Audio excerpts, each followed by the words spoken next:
Et les amis, on se retrouve pour une nouvelle vidéo sur Mehdi Benassia qui est passé du côté de l'after RMC et il nous a délivré beaucoup de choses. Alors sur le mercato, il a un petit peu botté en touche, mais il a détaillé quelques sujets importants dont on va parler, comme le mercato bien sûr, mais on s'y attendait plus. On va voir ce qu'il a dit.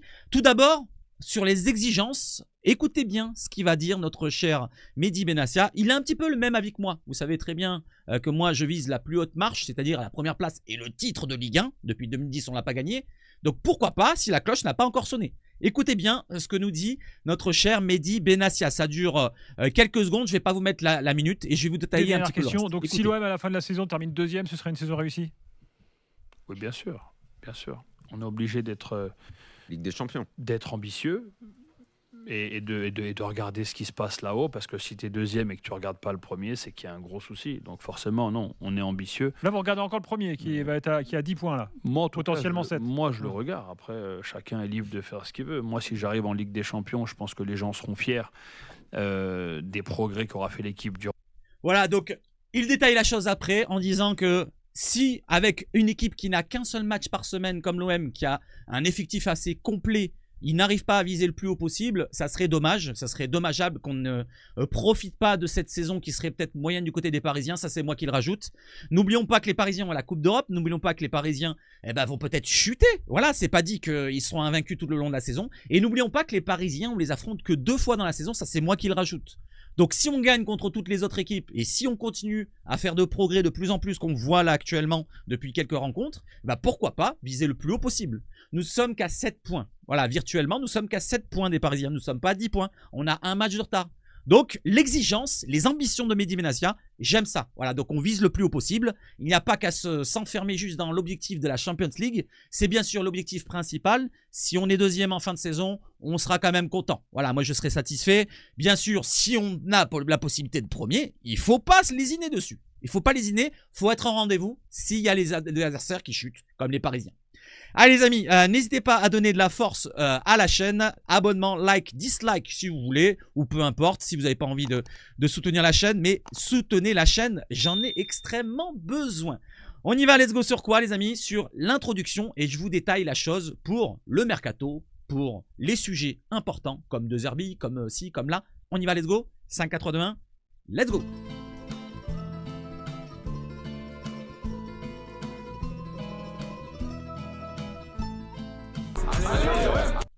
Et allez l'OM! Alors merci à Massiliazone d'avoir relayé les informations aujourd'hui et d'autres comptes que je suis.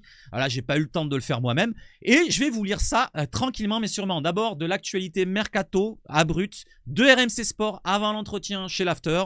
Le club est à l'écoute des offres pour Lilian Brassier, Ulysse Garcia, Bamo Maïté, Chancel Mememba et Amir Murillo. C'est les joueurs que j'ai cités depuis 2 jours. J'ai rajouté Amin Harit, j'ai rajouté pourquoi pas Ismaël Koné, même si Longoria a botté en touche. Et si la Provence voit le joueur ne pas partir de l'OM, comme je dirais que Lilian Brassier, je ne le vois pas partir de l'OM, à moins qu'il y ait quand même des nouveautés. On va voir un petit peu du côté d'RMC Sport qui nous détaille la chose.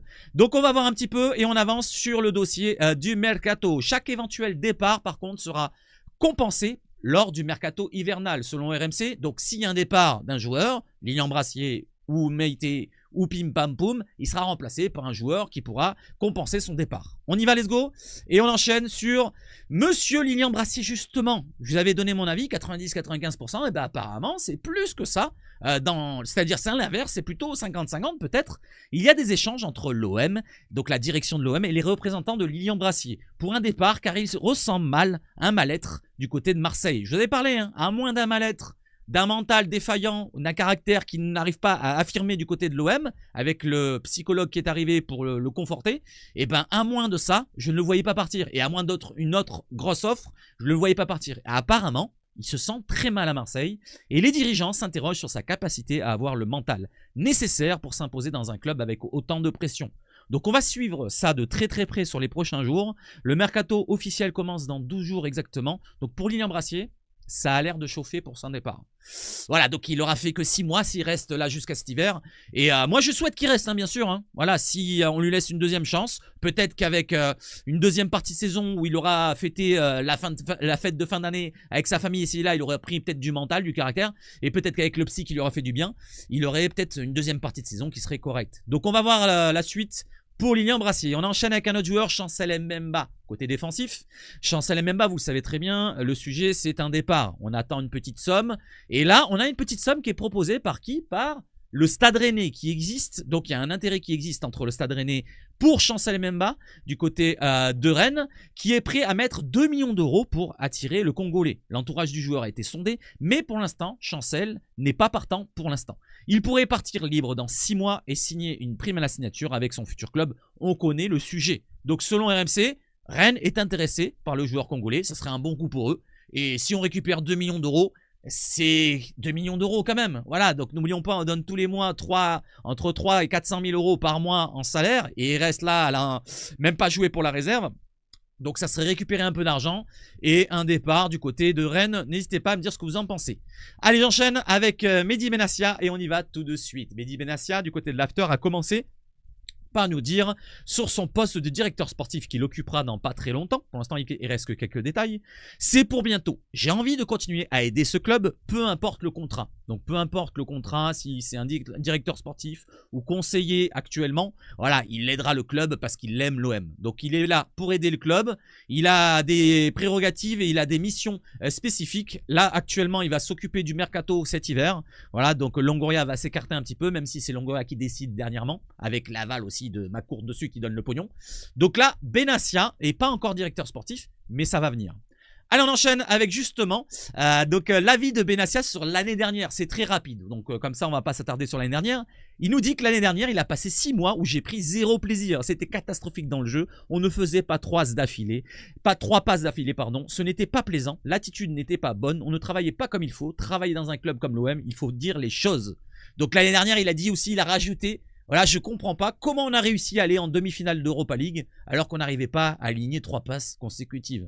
Donc, à cause de ce truc-là, à cause de ce mental défaillant, de ces caractériels qui ont été défaillants l'année dernière, voilà, cette saison compliquée, ils ont fait le chamboulement que vous connaissez tous, avec un nouveau coach comme De Zerbi qui est arrivé, avec des joueurs à fort caractère, des joueurs cadres au milieu de terrain, des joueurs peut-être avec un caractère différent qui seront là pour l'efficacité devant et derrière. Quelques recrues dont on a cité juste avant les noms, comme Lilian Brassier et d'autres qui pour l'instant ne fonctionnent pas. Allez, on enchaîne les amis. Et on enchaîne avec Mehdi Benassia qui nous parle de cette première partie de saison. Donc les 15 premiers matchs en Ligue 1, puisqu'on a eu que des matchs de Ligue 1 cette saison, pas de Coupe d'Europe. On a fait beaucoup de changements. Il nous parle de les changements donc dans l'effectif, comme je vous l'ai parlé au début. Cette première saison est positive pour lui. Un nouvel entraîneur et un projet sur 3 à 5 ans. Donc on a beaucoup investi. Et qui c'est qui a investi? Donc il tenait à remercier quelqu'un. Et bien sûr, c'est Frankie McCourt. Voilà, comme je l'ai dit hier, Pablo Longoria l'a remercié aussi également. Mehdi Benassia sur McCourt, il nous dit quoi? Tout ce qu'on est en train de faire, c'est aussi grâce à lui, à l'actionnaire, à Franck McCourt. C'est lui, en juin, qui nous a redonné confiance et qui nous a dit qu'il croyait au projet. On l'oublie pas. On l'oublie, pardon, par contre. Tout le monde l'oublie, par contre. Beaucoup trop souvent. C'est vrai, il faut le dire. Si c'est McCourt qui est aux manettes et qui donne le pognon, il faut le remercier. Voilà, donc même si certains attendent beaucoup plus en termes d'investissement, il investit quand même tous les étés, tous les hivers. Cet été, c'était encore proche des 100 millions d'euros d'investissement. C'est quand même pas mal. C'est quand même pas mal.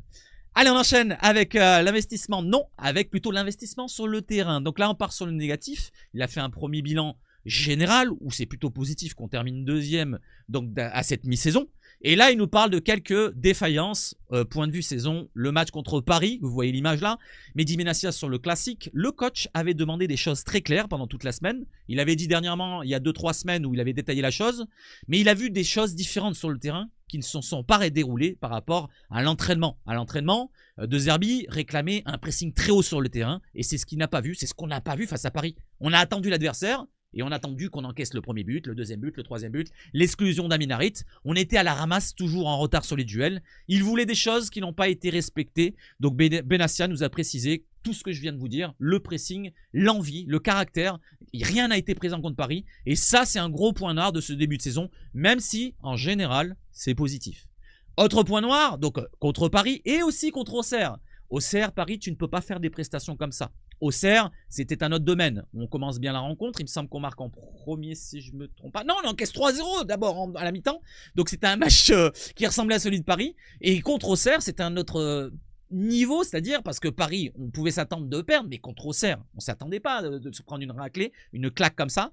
Et on ne peut pas faire des prestations comme ça. Donc là, il y a eu une remobilisation. Il y a eu le petit commando qui a été organisé avec ce stage et ce stage qui a été mis en place et a fait du bien. A fait du bien, on le voit ici, revient sur l'opération commando à Monaco. Ça a été bénéfique selon Benassia. J'ai vu la réaction des joueurs, réveil à 5h du matin. Ils étaient contents d'être réveillés à 5h du matin, de passer du moment entre eux. Voilà, donc c'était pour créer une cohésion, on s'en souvient.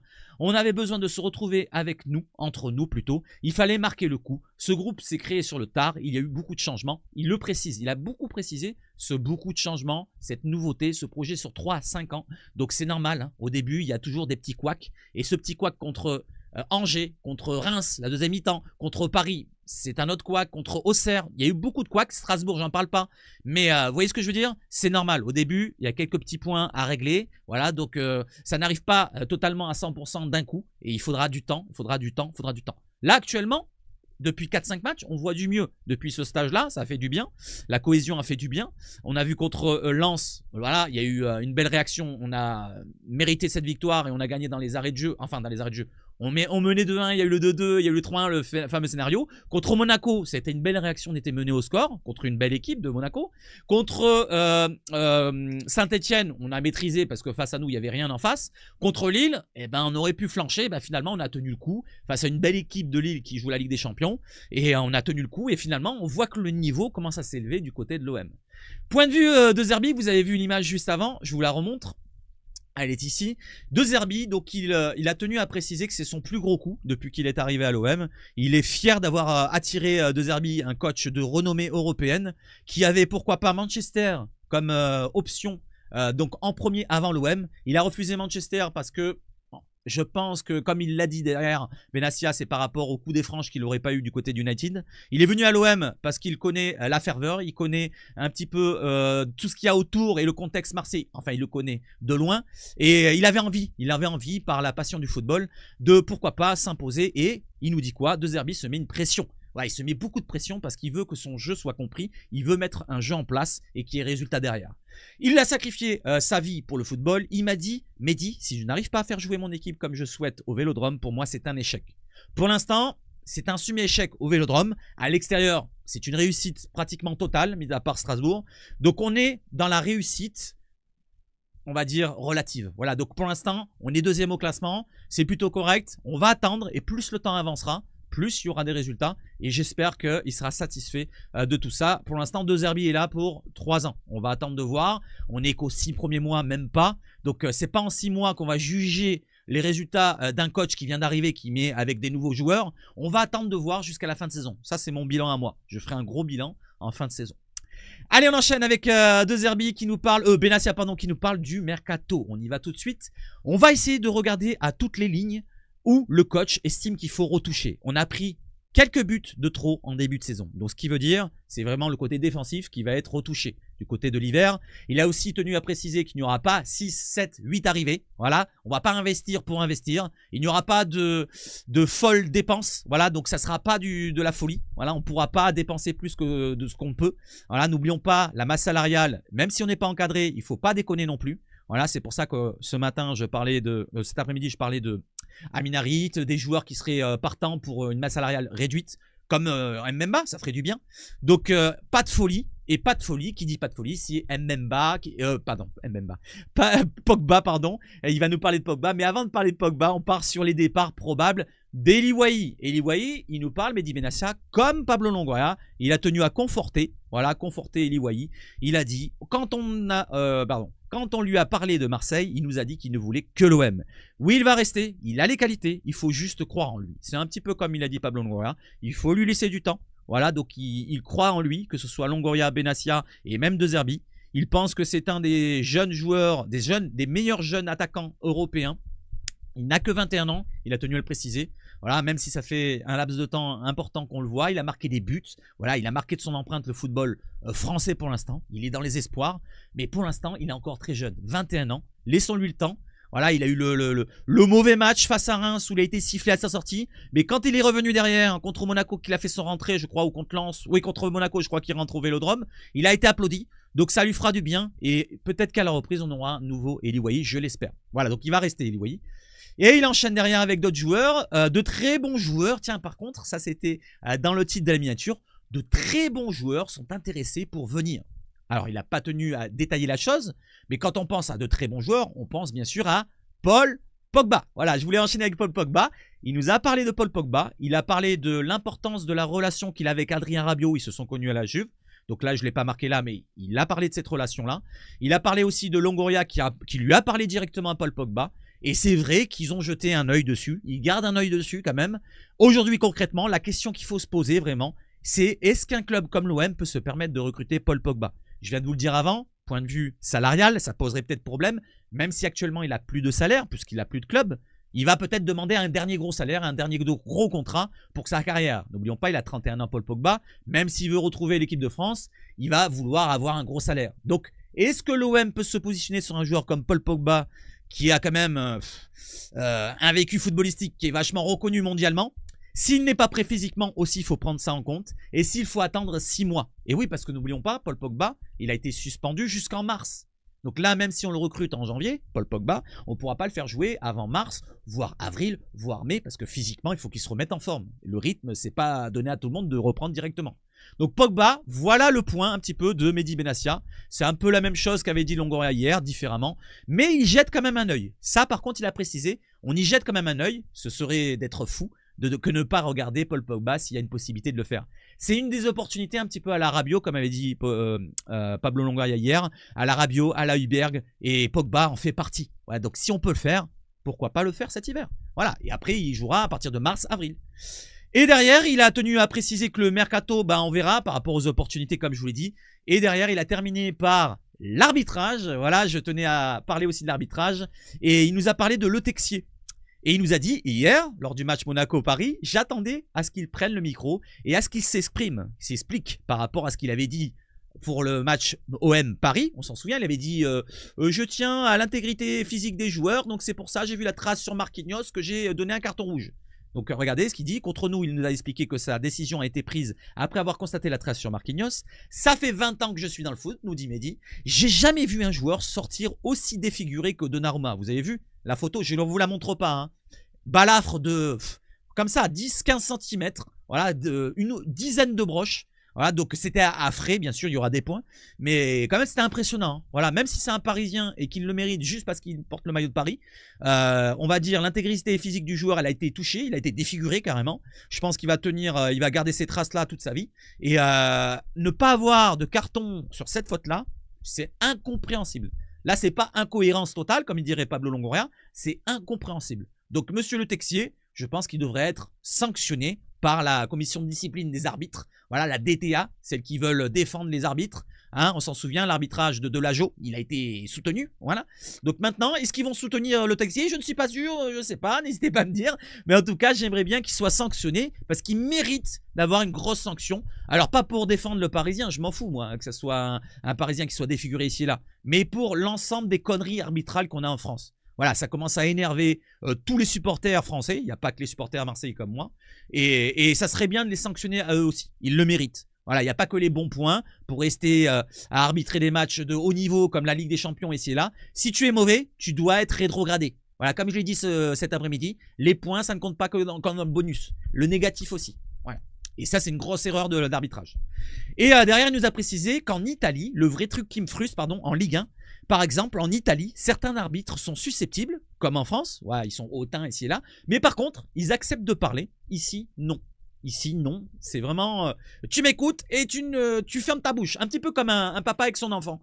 On a vu hier, lors du Monaco-Paris, il y a monsieur Le Texier qui est allé voir Adi Hutter, l'entraîneur de Monaco. Et il lui a parlé, Adi Hutter ne disait rien. Et l'autre, il parlait pendant 30 secondes. Comme un enfant, il lui punissait comme ça. Et l'autre, il est plus vieux que lui, il pourrait avoir au moins un peu de respect. J'ai l'impression que les arbitrages, l'arbitre français se prennent pas pour des merdes. Voilà pour l'arbitrage, voilà pour Benassia. Il y a eu peut-être d'autres petits points que j'ai oubliés, mais je pense qu'en général, j'ai fait le topo.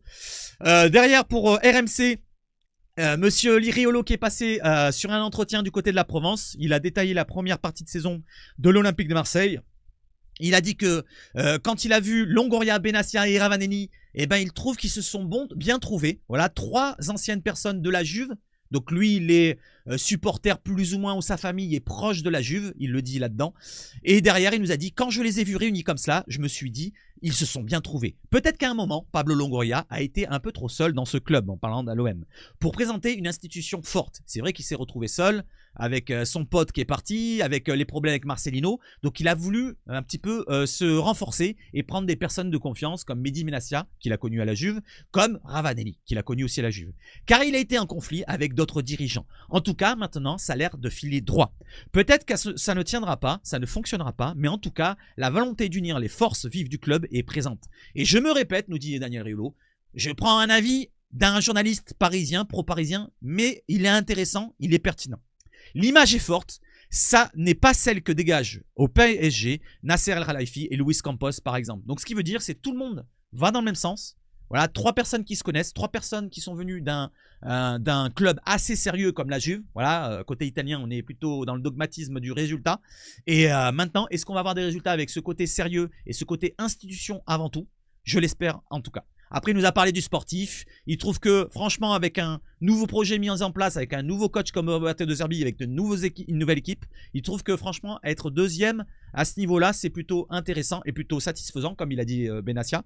Et il a rajouté, par contre, qu'il y a un domaine qui le dérange un tout petit peu. Ça serait que De Zerbi reste trop bené dans son système de jeu. Voilà, à trop vouloir repartir derrière, trop proprement, ici et là. Donc, il voudrait peut-être qu'il soit un peu moins dogmatique. Voilà, et qu'il soit un peu plus pragmatique. C'est ce qu'il a dit Riolo. Je me trompe pas de mots, hein, pragmatique, dogmatique. Je m'étais déjà trompé dans les vidéos. Mais voilà plus ou moins la réaction de Riolo. Il a aussi parlé de Greenwood. Je vais vous détailler la chose. Il a dit que Greenwood, il pourrait faire beaucoup plus. Voilà, il n'aime pas son côté nonchalant, mais il pourrait faire beaucoup plus, que ce soit dans les efforts et même dans les stats. Voilà, alors qu'il est deuxième meilleur buteur du championnat.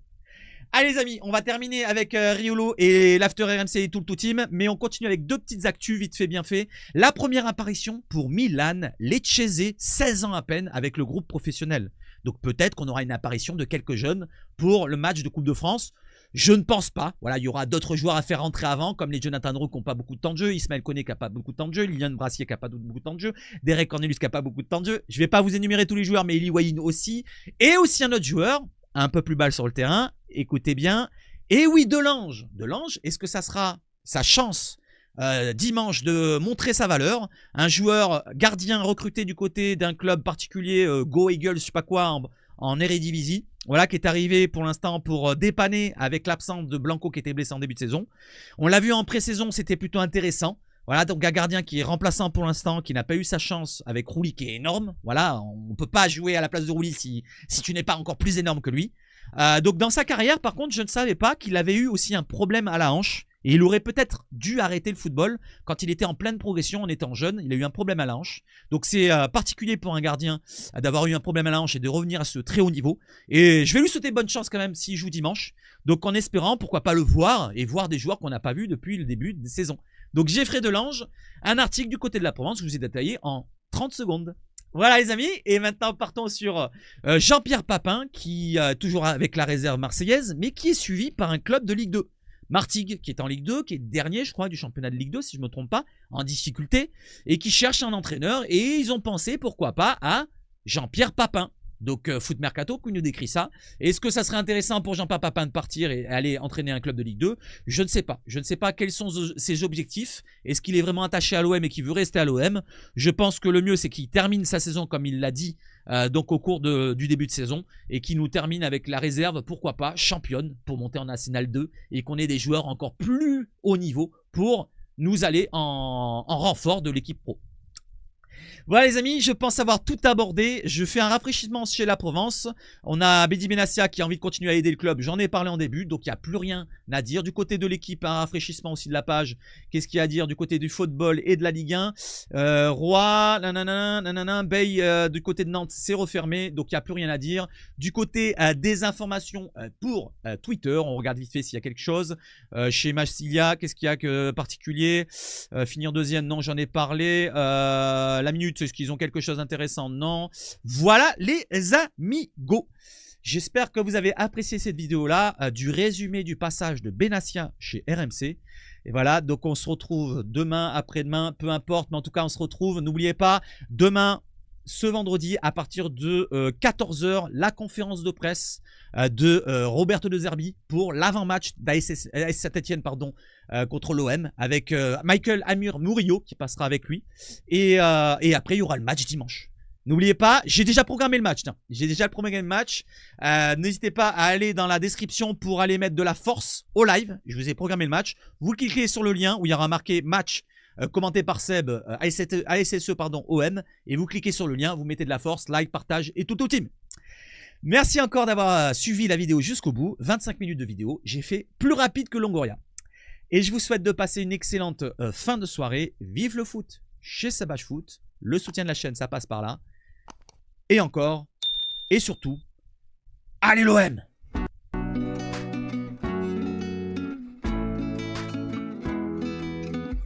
Ciao, ciao, ciao!